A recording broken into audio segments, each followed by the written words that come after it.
Hello, Degens. Welcome to Degenerate Takes on this beautiful June 11th, 2022. I, of course, am the brofict one, AJ. Good morning, good afternoon, however you're listening, however you're watching. Thank you so much. We do appreciate it here on the show. We got a lot to talk about today. World of sports doesn't stop no matter what. We are in kind of a low period right now when it comes to the news and what's happening and everything. However, that's the nice thing, because that means there's always more stuff that we can dive deep into and really take our time. Also, later in the show, I will be revealing my top 10 NFL fantasy football draft picks and the ones that I think are going to have the most value and be able to really put your team over the top this year. There are some controversies on it. I will explain it all, but of course, that'll be later in the show. Let's go ahead and start it off, though, with something that was epic. And finally, I'm not much of a tennis guy. I'm really not. I'm going to let you know that right now. Not a big tennis guy. However, I did have the opportunity to sit down and watch a lot more Wimbledon this year, playing on the grass, playing the championship there. What a tournament, truly. We'll get to everything. We'll get to who won and everything. I'm not a big tennis bettor, I will say, but I did break down and bet a little bit on Djokovic to win the whole thing, along with Nadal. Before Nadal had that brutal injury, that 2-inch abdomen tear in his stomach. That was not solid, not good to see, but hey, it happens. So let me go ahead and show it up real quick. Again, shout out to the Joker for winning this one. It is uncertain right now whether he will compete in the U.S. Open, but that is something that I will worry about later when we get closer to the Open. He played unbelievable. Took it to 3 sets, 4-6. 6-3, 6-4, 7-6 on Sunday for a fourth consecutive Wimbledon championship and 7th overall. 4 in a row. This man has won 4 championships at Wimbledon in a row, and this is his 7th in general. I mean, this guy is absolutely solid. Joker is one of the better athletes that we do see in professional sports. I mean, he is dominant in what he does. Him and Nadal have been number 1, number 2, in my opinion, for a long time, and seeing them go out there and continue to do their stuff is epic. Now, of course, we got to go through the rest of it real quick. Oops. So let's go ahead and let's talk about the women's. Rybakina, I'm sorry if I butchered it, number 17 in the world. She finishes. She wins it in 3 sets. Shout out to her. Congrats there. Men's doubles, let's go there. That would be the Aussies there with Ebden and Purcell. Congrats. Women's, you got, I'm sorry, I am not even going to try to pronounce those names. I do not want to get canceled here today, so we'll worry about that later. And then in mixed doubles, you got the American Krozik and the Brit Skupski to go ahead and take it there. Shout out to Wimbledon. And honestly, if you haven't watched tennis, it is kind of a harder sport to get into. However, when you see the best of the best do what they do and you have a little money on the game, I mean, it makes everything just so much more enjoyable. Besides Wimbledon this week, we also had some epic stuff coming out in the WNBA. This was the All-Star weekend for the ladies, and let me tell you, a lot of emotions. The WNBA, especially this season, a lot going on there, especially when you're considering everything with Brittany Griner going on in Russia, entering a guilty plea deal. We will see what happens there, and we will continue to monitor that story. But also, let's not forget, this is Sue Bird's and Sylvia Fowles' last All-Star game, as they both announced that they were going to retire. Incredible athletes. Sue Bird is one of the best that I've seen play the game, and watching Sylvia Fowles dunk one more time in the All-Star game was just so epic and so cool. Shout out to them. I do want to bring one thing to the attention. I got to find it really quick. The WNBA has been absolutely incredible. If you've been watching the games recently, especially in the last couple of years, level of competition and everything has just been skyrocketing. The WNBA is truly head and shoulders getting there when it comes to professional athletes, and we do talk about competition. Very similar to the NBA and the playing styles nowadays. It's epic. It's definitely more a finesse game. However, the MVP trophy, I got issues with this. I really do. As we see Kelsey Plum here with the trophy. That's your trophy? That's your trophy for the All-Star. I mean, the MVP of your All-Star. I mean, that looks like a trophy that's a participation trophy for fifth graders when they can't kick a ball in soccer. I mean, what are we doing here, WNBA? I mean, at least get something. I'm not looking for a 10-foot trophy that's big, but I'm looking for something that shows the skill and the talent, and not something that I can go get from the Dollar Tree. It's ridiculous. So I can't do that. I can't do it. And WNBA, I really hope you fix that shit, because it's stuff like that that makes it look Bush League. And you're not Bush League. You are a professional sports league.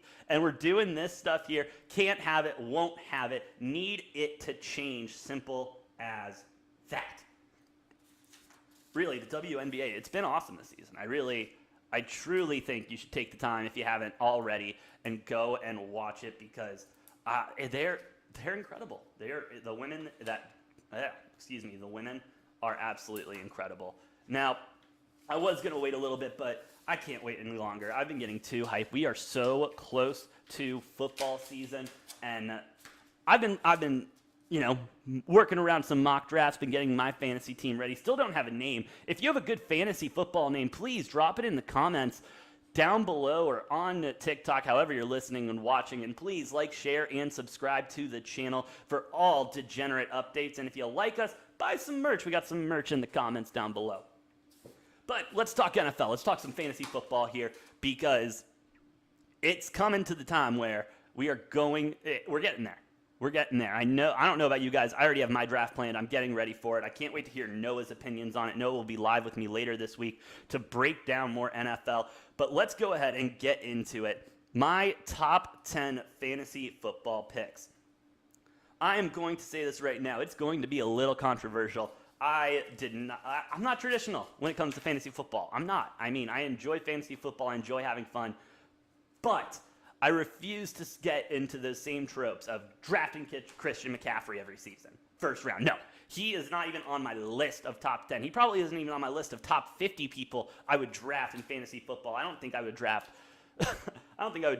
him if he was the last pick of the draft. He's just such a liability. But we'll get into that as we have my top 10 fantasy football picks.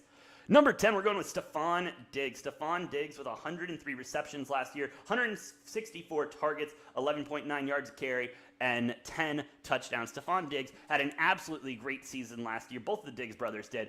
And the Bills just look poised to break out and continue to be the better squad out there in New York. I do have some of my reservations about the Bills in general, especially with so much of the hype. They did play incredible against the Chiefs in that AFC Championship game.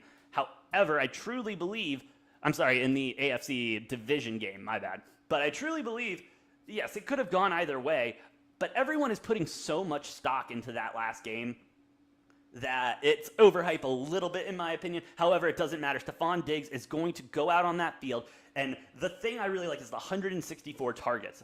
Josh Allen loves throwing to this guy, and when he gets hot, especially the way Josh Allen has been playing lately, give me Stefan Diggs all day. Give me Diggs all day there at number 10. Number 9, we got Marquise Brown, just getting traded to the Arizona Cardinals with Devonte, Jesus Christ. DeAndre Hopkins being suspended for, half the season, essentially. You got to give me Marquise Brown. Marquise Brown is going to be he is the best friend of Kyler Murray. Played in college. They had a great connection in college. Marquise Brown, not really in a system with the Ravens that focused on heavy passes or deep passes or anything like that, because they have such an explosive run game. I can't really blame them there. But Marquise Brown, I think we are really going to go out and see the type of a receiver he actually can be. And it's going to be incredible. Even last year, playing with the Ravens, they did have a diminished backfield because everyone and their mom got injured on that team. But Marquise Brown, 91 receptions, 146 targets, 11.1 average yards per carry, and 6 touchdowns. I think those numbers are all going to increase. I think he's going to get well over 100 receptions this year, well over 160 targets to definitely get those points. And I think he is just going to be a madman down the field with Kyler Murray just whipping him the ball. Give me Marquise Brown. He is going to be a great addition to your fantasy team, and honestly a player that you're going to be able to get later in the rounds. That moves to Mike Evans. Why is nobody talking about the Buccaneers? Please, if someone can explain that to me, I would love to hear it. But why? Why?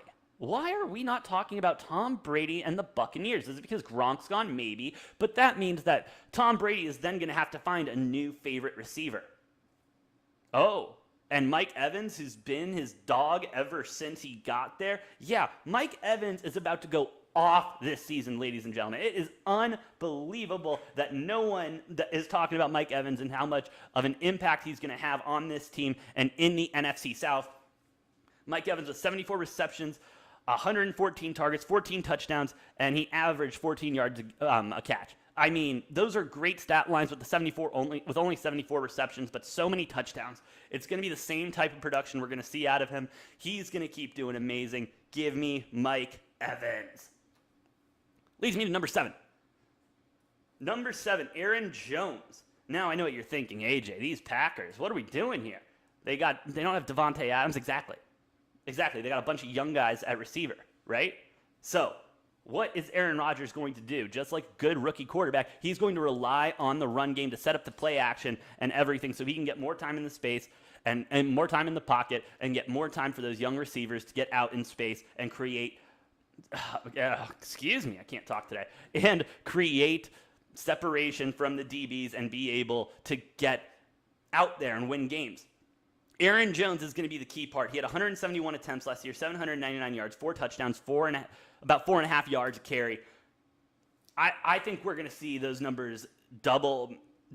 I mean, I think he easily has over 200 attempts this year, easily can break the 1,000 yards, especially with that O-line now being back at full capacity, full power. Give it to me. Give me Aaron Jones. I think we'll be also see him come out of the backfield a little bit more as a catcher and be able to swing out and get there. Number 7, Aaron Jones. That leads us to number 6, Tyreek Hill. Got traded to the Dolphins, a great deal. The big downside for Tyreek Hill right now, and I think why everyone is scared about it, is Tua.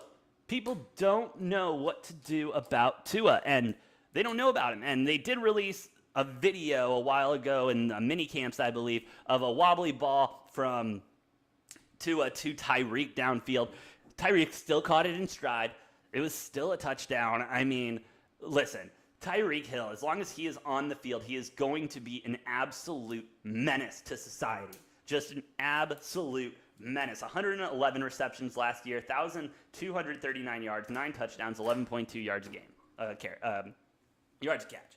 I mean, those numbers, they speak for itself. Tyreek Hill should be a top 10 fantasy draft pick and will help you significantly. I don't want to hear any of this BS about Tua not being able to get him the ball. We all know Tyreek Hill, he might not be the best route runner, but he can run faster and longer than anybody. He will be zooming back and forth on that sideline in motion, running half a mile before the ball's even snapped.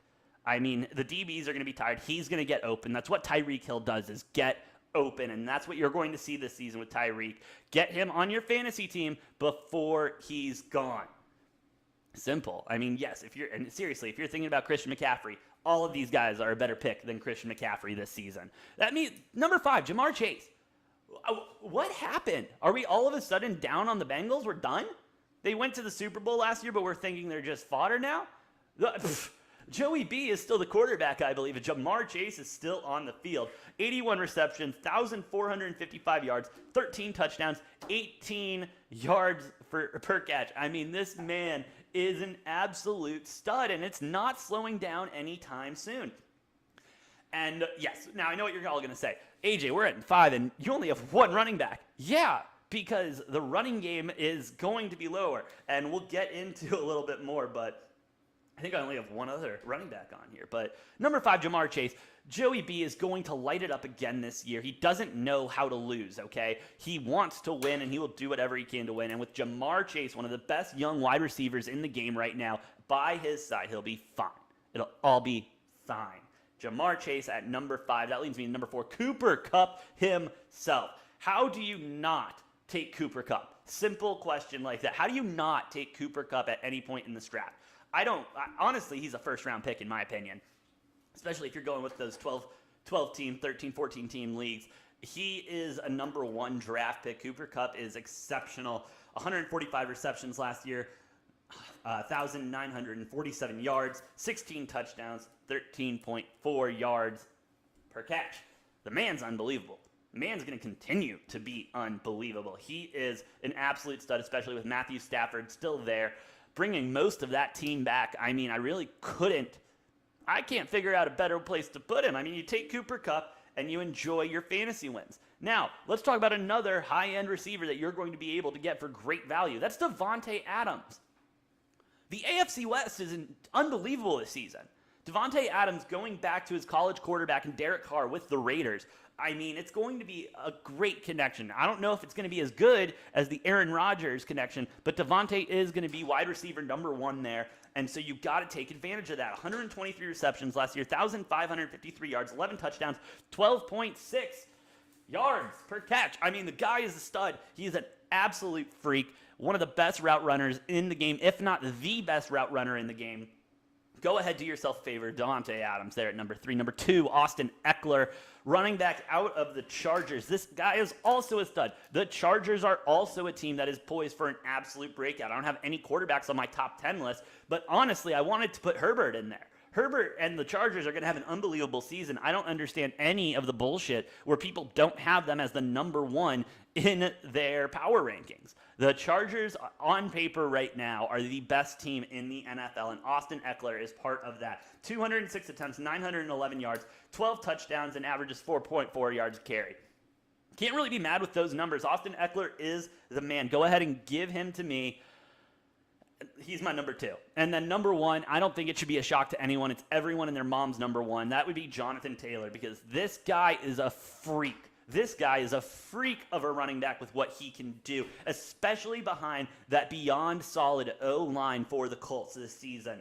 332 attempts last year, 1,811 yards, 18 touchdowns, 5.5 yards carry. Get him. He is your number 1. He is the new Christian McCaffrey. I swear to God, Degens, if I see Christian McCaffrey going in these drafts to number 1, I mean, it better not be you, because you're smarter than that. You're better than that. Christian McCaffrey is good for maybe half a season if you're lucky. And what? And so now you got Baker Mayfield or Sam Darnold especially with him? You're telling me you're going to try to rely not on him in the run game? I mean, Christian McCaffrey, he is healthy, but it's not it. Jonathan Taylor is it. He is the man. Jonathan Taylor, number 1, should be number 1 in everyone's drafts. Everyone's. I don't want to hear anything if he's not. He is just an absolute stud. Absolute stud. Jonathan Taylor, unbelievable. Shout out to him. We will see when he comes and when he's taken in. But if you see him available, you got to take him. What's this? We're still here. You know, Degens, we're out here. We're getting some nice technical issues, so I'm going to try to fix it real quick. But yeah, I mean, who's your number 1? Who are you going to take number 1 overall if you get that pick in your fantasy? Drop it in the comments for me, because I'm genuinely curious. Yeah, I mean, it's going to be a rough list this year. I think especially it's going to be a more difficult draft just because of the way it all is. And yeah, there's a lot of very talented guys, and it's just going to be seeping through the bullshit to figure out who to take and who's going to be solid. As I go ahead and just check Twitter real quick, make sure there's no breaking news or anything. Pup list, yeah, nothing really exciting there.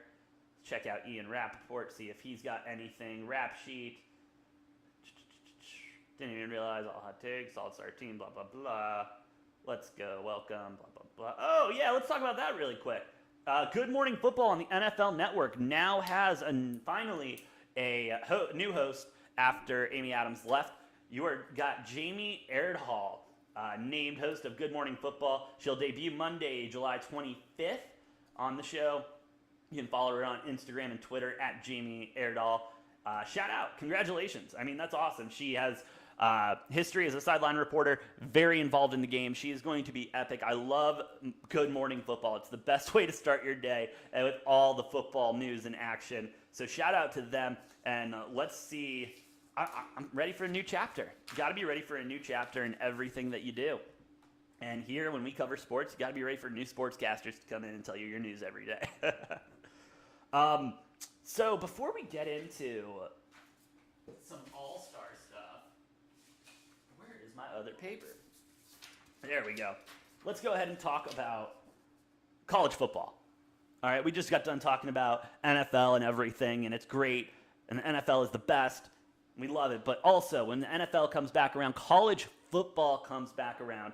And college football is going through some changes right now, D-Gens. It is unbelievable what college football is doing right now. The NCAA is, I think, on the way out. It's getting to the point where these conferences, these power conferences are just getting too big. Too much to manage for the NCAA in general, especially with the transfer portal, NIL. I mean, essentially, this is a professional sports league now. Let's cut and dry it. They are a professional sports league now, especially with just everybody getting paid, all the money coming in, the boosters having to scramble and try to find something. It is a professional sports league now. If you don't like what you're doing at that school, you can put in to get transferred. Essentially the same thing as free agency, except a little less complicated. It's a professional sports league. No ifs, ands, or buts. With that being said, all these teams are moving.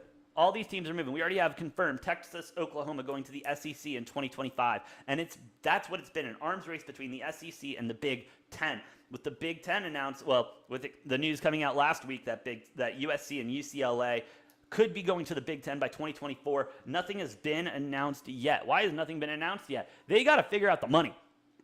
Because if you try to get out of any of these, divisions, they got TV contracts. They're promising stuff. And with the Pac-12 and the shambles that it is, getting a new president now, but still just being brought down so much and so often by their past leadership, it's hard not to see the Pac-12 die. It really is not hard to see. It's going to happen. I hope it happens. I'm done with the Pac-12. I'm a U of A fan. I got the jersey right there. I can't stand the Pac-12 anymore. Get me to the Big 12 or wherever U of A is going to go. We need more exposure. We need more competition. And that's the issue with the Pac-12. The Pac-12 doesn't have these big football schools, these big football programs. And so when we talk specifically about football, any of these teams go into any of these other divisions, especially USC and UCLA going into the Big Ten. USC, I think, is going to be fine with their new coach and everything. However, UCLA, I think, still has a lot to come before they can even compete in the Big Ten. And we'll see if they can regain and almost come together and get more recruits now that they might be going to a bigger conference with more competition, because that's all it is. And like Noah said on the podcast a couple days ago when we were talking about U of A potentially going somewhere else, iron sharpens iron. And so we aren't playing against the best teams, especially when it comes to college basketball. We're playing against the Oregons, we're playing against the USCs, the UCLAs, but then we have the ASUs, the Washingtons, the Colorados, teams that just aren't, they're just not good at it, And it's hard, but I'm a big fan of this. And then also coming out today, Florida State is having discussions with the SEC and the Big Ten to leave the ACC. We don't know other details really on that or what that timeline looks like. However, Florida State leaving is another proof that I think we're getting closer to a Super League. Yeah, a Super League. And when I say Super League, you probably think of, first the Super League they tried to do in soccer, where they were going to take away La Liga and Premier League and Serie A, I believe, and combined those teams and create one Super League, which is just going to be the best of the best. And that was shot down very fast by all of soccer. Every soccer fan that I talked to, every soccer reporter I talked to, you read anything in the media, no one was a fan of this Super League except the players and the owners, because it was going to make them a shit ton of money. But the more I look at it, that's kind of how NCAA is going, with all of these teams kind of combining into one and everything like that. It's slowly but surely going more and more towards one of these Super Leagues. Now, I'm not saying it's going to be Super League 1, Super League 2, or College Super League or whatever. it could very well just be the SEC and the Big Ten, which is great. I think, we get all of them in one place, and we'll be able to, what's the word? There's going to be more parity than in college football. I won't have to be sitting here talking about Alabama minus 32.5 against some middle state no one's ever heard of. And that's, I think, what they're trying to stop, which is good. Because you want competition. If I'm going to be forced to watch an Alabama game every single week because it's on prime time, I want it to be a good game. And I'm sure Alabama wants it to be a half-decent game too. The Super League could work. If there is a Super League, though, that would be the end of the NCAA. The NCAA is already essentially dead.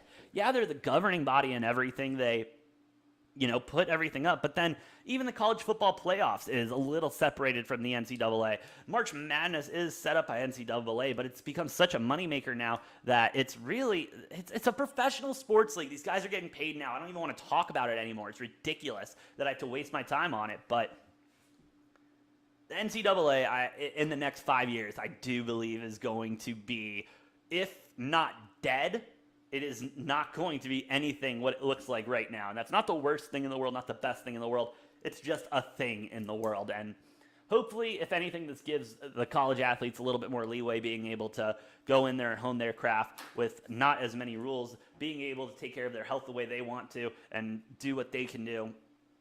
We will see what happens there. Obviously, we love college football and all college sports here on Degenerate Takes, so stay tuned, like, share, and subscribe to continue getting those updates regarding what the hell is going on here. Other interesting news that I saw yesterday. Joe LaCobb, he is the owner of the Warriors, now with another ring coming out, and I do not remember the news site. I believe it was Bleacher Report. Excuse me, it was Bleacher Report. Let me give credit where credit is due. But he was supposed to buy the A's, too. Yeah. Joe LaCobb, it was reported, has a standing offer as of right now to still buy the A's, and it's been standing for the last decade. He apparently had a done deal in 2005, made an offer to John Fisher, who was the owner at the time, and it would have made John Fisher the owner, partner, essentially, with Joe LaCobb in the Warriors and the Oakland A's operating and everything like that. The crazy thing is, he blames Bud Selig, the commissioner before Rob Manfred in the MLB, saying essentially that he wasn't friends with him. He didn't play the game. He didn't know the politics at the time. And because of Selig, he's not the owner of the A's. And it's just crazy to think about. It is crazy to think about because the Oakland A's have been a team. They invented Moneyball. They've invented trying to spend the least amount of money to get a winning team together. And looking at them now, they don't have a ring to prove that it works still. I mean, you can win regular season games with stats and everything and logistics, but you can't win playoff games and playoff series, especially off of logistics. There's just too many variables. And so it's one of those things that you do got to take a sec and sit back. What happens if the A's get Joe LaCobb, who obviously is willing to spend money on his players, willing to spend money on his facility, his team, everything? I mean, the A's could be in such a different position now than they are. They are one of the worst teams in baseball, consistently have been. They have flirted with with playoffs every once in a while here and there, but nothing competitive really. So, if I'm an A's fan, I'm pissed. I am pissed because instead of getting an owner who wants to spend money, who wants to win championships, who wants to leave a legacy and bring the city a championship, they're stuck with a bunch of cheapskates who are trying to fill the seat with as little money as possible. I saw a video of a guy go to the Oakland A's stadium the other day, and half of the concessions were closed on the main concourse. The main concourse. I go to Diamondbacks games all the time. Don't get me wrong. I go up to the third level. There's maybe one bar open, one food thing open, and everything else is closed. But that's the third level of the stadium. Everything else in the stadium is open. And so for them to be that absolutely cheap and not pay for anything, literally anything to help this team, help this franchise, help this organization, Joe LaCobb would have been the better owner. He would have been the better owner. And the A's might be looking at a ring and not just looking at a losing season yet again. Oh, man, that's unbelievable. The A's were theoretically one owner away from just wiping it up. I mean, I'm not saying Joe LaCobb would have been the answer, as baseball doesn't have a salary cap, so there's nothing really holding you there. They have the luxury tax and everything, but that's all bullshit. Yeah, that is a mind bender right there. That's something else. Joe LaCobb, I really do hope you get the A's one day. I hope you get the A's one day, because that franchise has been floundering ever since I've been a fan of baseball. And it's hard to watch. It is hard to watch. Before I get into the MLB and the All-Stars and everything, I do want to thank all the Degens out there for listening and watching. Shout out to you guys. Please like, share, and subscribe to the channel. Helps us beat the YouTube, TikTok, any of the algorithms, and that we're trying to fight. And if you like it, we also got merch now. That's right. Go in the comments down below. Buy some merch. Buy some merch. Why not? Pretty cool.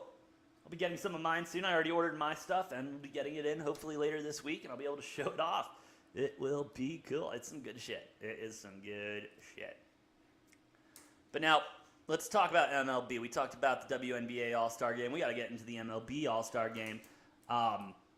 Starters for the All-Star Game rosters here. We'll start with the AL, going Alejandro Kirk, Vladimir Guerrero Jr., Jose Altuve, who's a bitch, Timmy Anderson, Rafael Devers, Aaron Judge, Mike Trout, Juan Carlos Santana, and Shohei Ohtani. Shohei Ohtani being selected both as a pitcher and a DH. Shout out to Shohei. Still consistently one of the best MLB players in the league. He is awesome. Great. Shohei is great. Now that leads to the NL.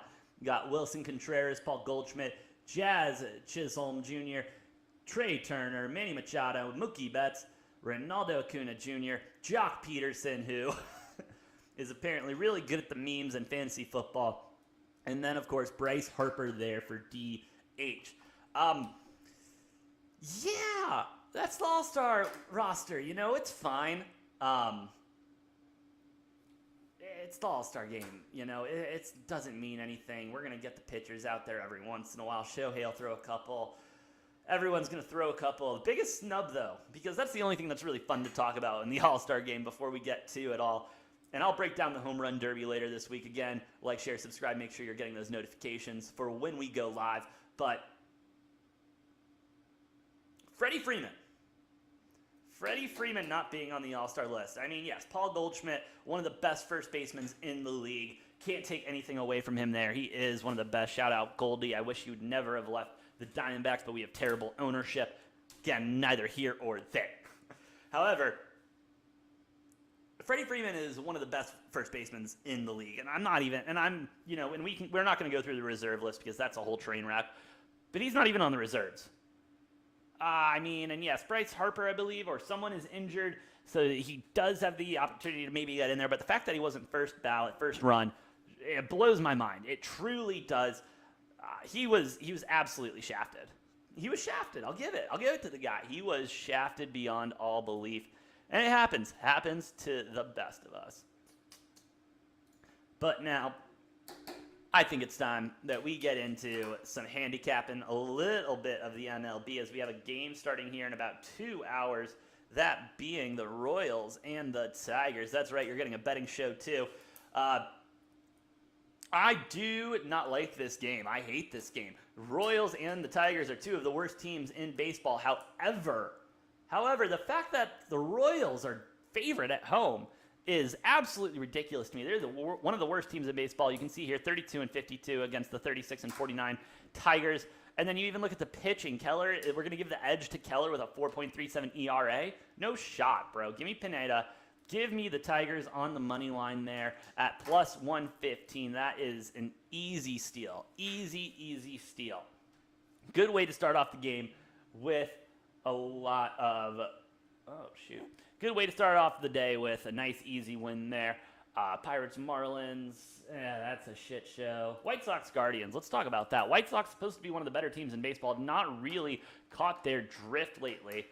and have just kind of been sliding minus 113 favorites here on the money line. Did not mean to select that.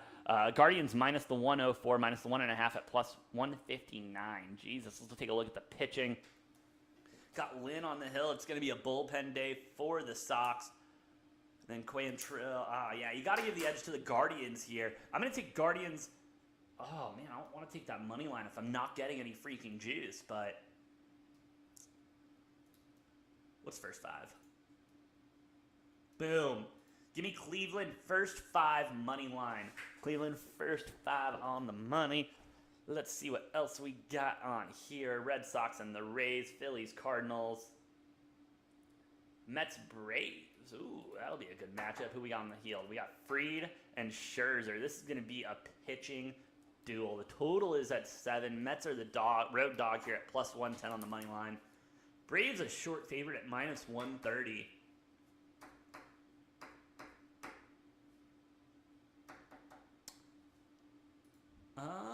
I got to take a look at the pitching because I think this is one of those where I take over on strikeouts and just call it a day.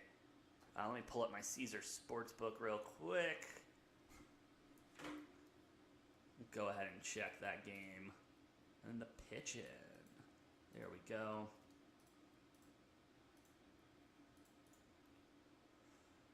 Oh, Scherzer at 7.5 strikeouts. Jesus Christ. Fried at 4.5. I like Max Fried at 4.5, especially because, damn, that's a hard one. Yeah, no, I'm just going to take Fried on the over and strikeouts and just keep it simple on that game and enjoy it. I want to take the over because of how powerful both of these teams' offenses are, but I just can't find it in me. You want free money, you go ahead and take the Red Sox on the money line against the Rays. I don't even need to look at that game. Athletics and the Texans, I mean the Rangers, excuse me. Yeah, Rangers 1.5 probably. We just talked about for 10 minutes how bad Oakland is. Tigers, Royals. We already talked about that. Oh, it's a doubleheader today. Stay away from the second game. I never bet the second game in doubleheaders. You just can't. You can't. You don't really know. And then the last game of the night, Diamondbacks Giants. Who's on the bump for the teams? Got Kelly. Ooh. And they're on the road. They are dogs. I gotta go with Kelly here. I got to go with Kelly. I got to see his strikeouts because I don't trust the Diamondbacks offense to be able to get it done against the Giants, but I do trust Kelly to get some strikeouts. If it's under 5.5, I'll probably take it. 4.5 at 117. Give me that over there. Merrill Kelly's just had an unbelievable season so far. Unbelievable season. He's such a stud. Probably should be on the All-Star team too, but he's on the Diamondbacks, so what do you expect there? What do you expect there? Well, I've covered everything. I'm going to go ahead and dig a little deeper. If I hear any more breaking news, I will go live later. Please like, share, and subscribe to the channel. Help us fight that YouTube algorithm. Follow us on Twitter, myself at Brofect1, the show at Degen Takes for all Degenerate Takes. And, of course, please buy our merch in the comment section down below at, I believe it's degeneratetakes.myshopify.com. Please go check it out. With that being said, I'll be back later if there's anything else going on, but I've been the Brofect1 AJ, you've been the Degens, and we'll see you next time on Degenerate Takes.